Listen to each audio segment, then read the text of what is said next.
No dejó de ser un escándalo nunca, porque cuando niños son víctimas de abusos sexuales, y más los autores de estos delitos sexuales son religiosos, no hay que callarse nunca. Por eso decidimos investigar de estos casos en el mundo.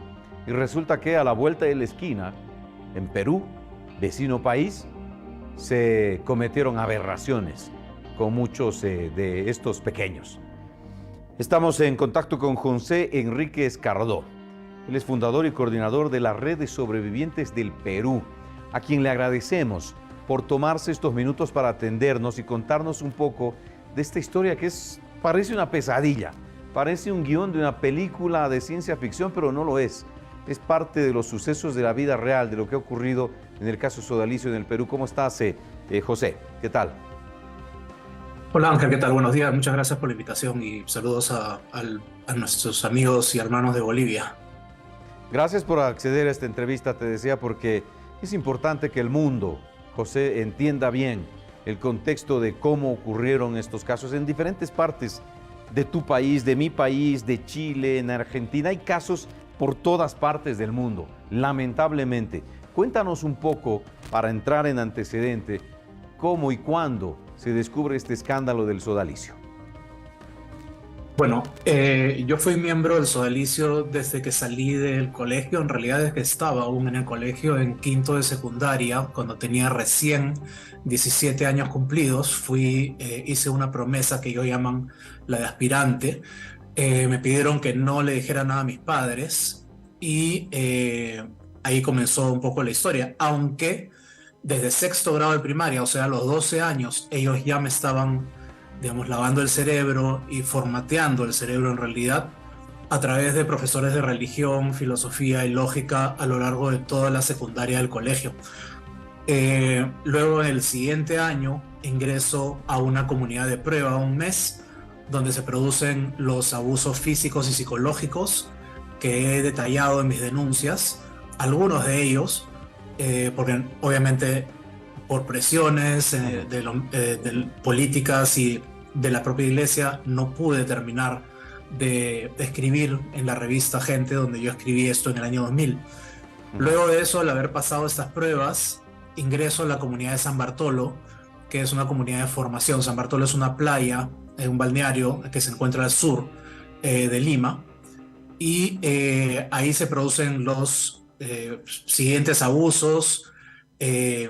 Yo tuve un intento de abuso sexual a cargo del número 2 del sodalicio, Germán Doig, al que ustedes ven en imágenes en ese momento hablando del Vaticano, es Luis Fernando Figari, el fundador del sodalicio, el número 1, también acusado de pederastia. El número 2, Germán Doig, que él decía que era el sodalite perfecto, que era su delfín, que cuando murió iniciaron una campaña para beatificarlo y luego canonizarlo. Se descubrió que había cometido abusos sexuales. Él quiso abusar sexualmente de mí cuando yo tenía 16 años y en ese momento yo no me percaté, no me di cuenta de lo que pasaba, porque obviamente cuando uno está en esa burbuja siente que es una figura paternal, que la forma en que te está tocando es una especie de apoyo, ¿no? Emocional que te está dando, pero igual hubo un grado de incomodidad que luego con las siguientes denuncias que aparecieron yo pude ya identificar como un abuso sexual, ¿no? Claro. Y esa historia, a partir del año 2000, en que yo denuncio públicamente, siendo la primera persona que denuncia los abusos en el sodalicio y en la Iglesia Católica en el Perú hace 23 años, comienza la segunda parte del abuso, que continúa hasta el día de hoy. La revictimización, las amenazas de muerte a mi hija, las amenazas de abuso sexual a mi hija cuando ella tenía 4 años, cuando yo estaba denunciando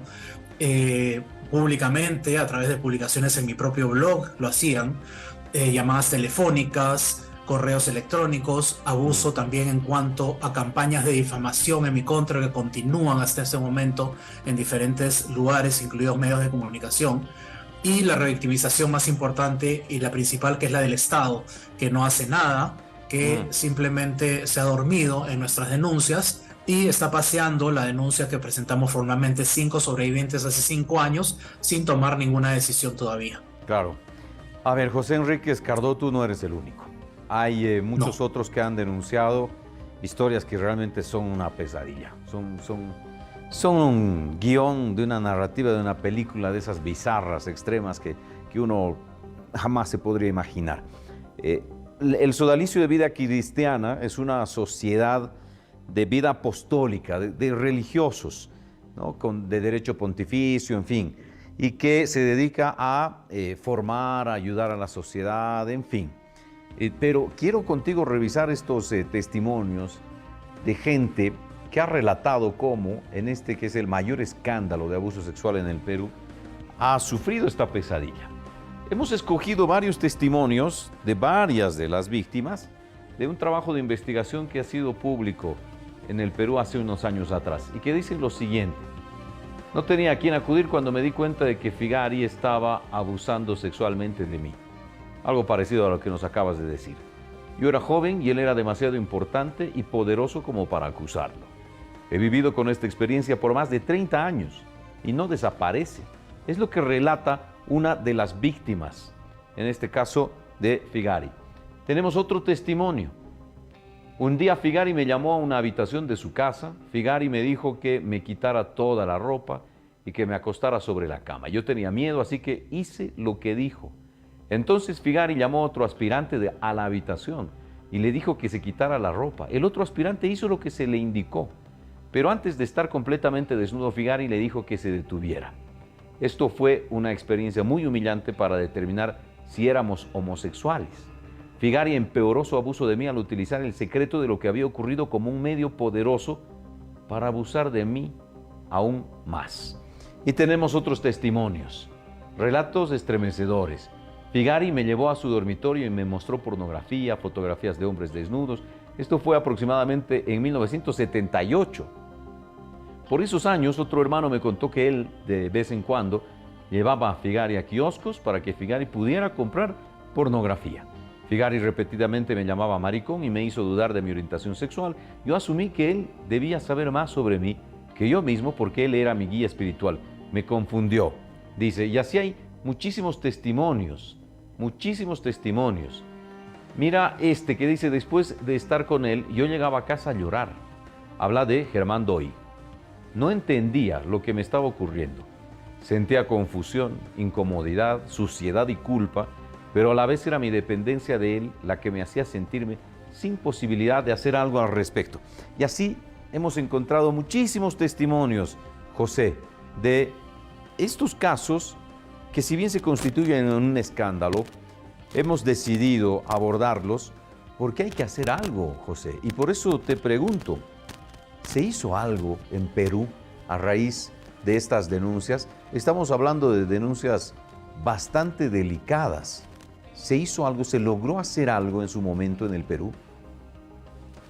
Mira, cuando yo denuncié hace 23 años, se desató una campaña de destrucción de mi credibilidad, una campaña de destrucción también de mi estabilidad social, económica, familiar, laboral, etcétera, que, como te digo, continúa hasta ahora.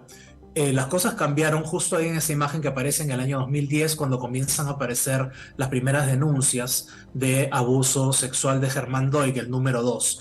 En ese momento, Luis Fernando Figari se da cuenta de que ya venía las denuncias contra él y renuncia al sodalicio como superior general y fundador y se va del país. En la actualidad se encuentra viviendo en Italia, en Roma.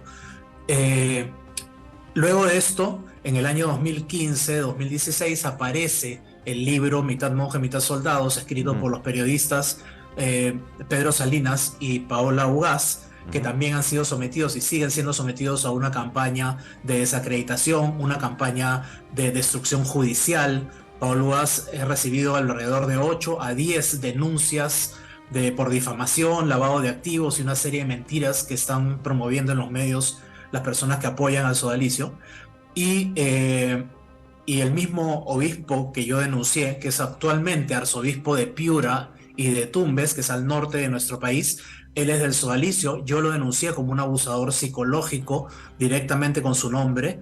Él incluso ha procedido a querellar por difamación a estos dos periodistas. Finalmente la conferencia episcopal lo puso en su sitio y tuvo que retirar la denuncia, pero como ves, no pasa nada, hemos presentado una denuncia penal hace 5 años, 5 sobrevivientes.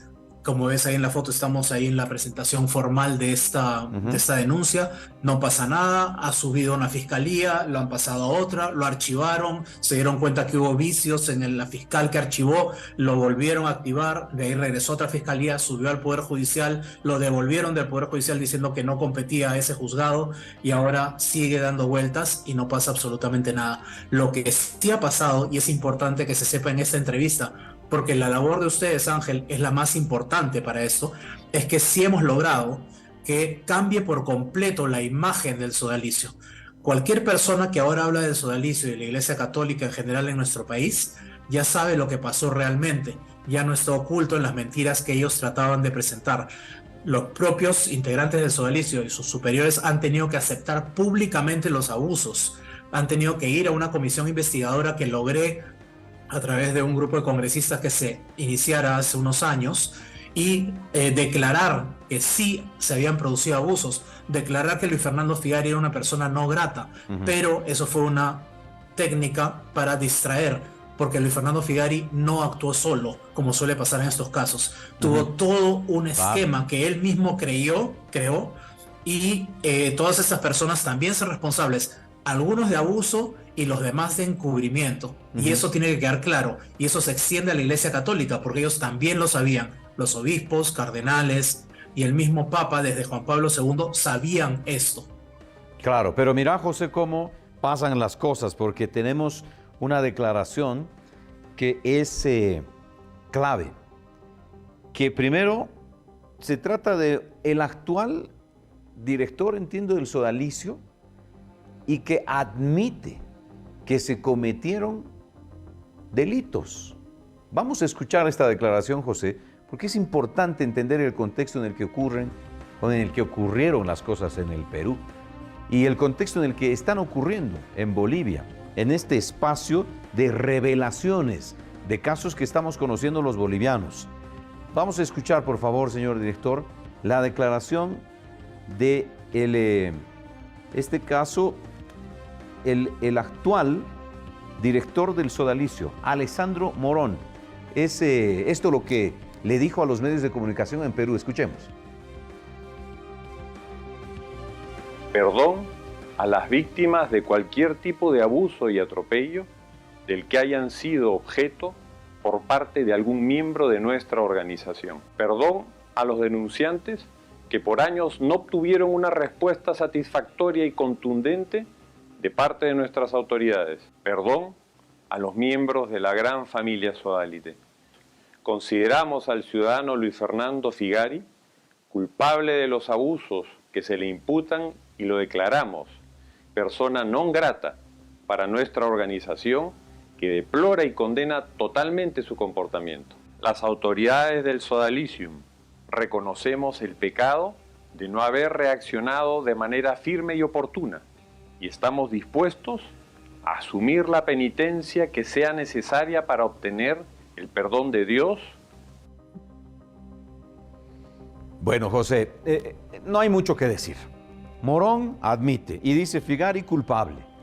Perdón por todo lo que le hizo a todas estas personas.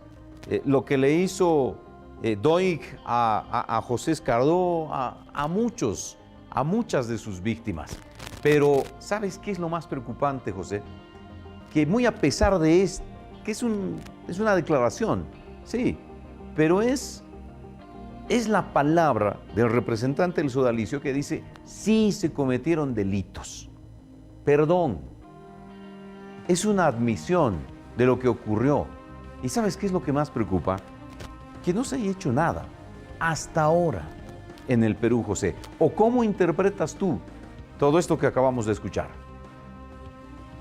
En el momento en que yo vi este video, obviamente me causó una emoción muy fuerte, e incluso me llamaron de un medio de comunicación inmediatamente y no pude contener las lágrimas cuando hablé de esta situación. pero luego viéndolo con atención y luego viendo lo que pasó en los meses siguientes, me di cuenta de que esto definitivamente había sido una lavada de cara, que había sido un engañamuchachos, que lo único que estaban haciendo era leer un guión que se los había escrito una persona que está vinculada al mundo de la política, ¿no? Que les produjo este video, estos videos, los soda videos, así los llamamos, y no hubo ningún perdón personal, no hubo ninguna reparación, no hubo ningún tipo de reunión para poder decir lo que ellos realmente habían hecho y pedir perdón cara a cara a las personas. Todo lo que dicen que se hizo ahí fue falso. Declararon persona no grata a Figari, sin embargo, Figari sigue siendo miembro del sodalicio, vive en una casa del sodalicio en Roma y sigue siendo mantenido por los negocios que mueve el sodalicio y las donaciones de las personas que entregan su dinero al sodalicio.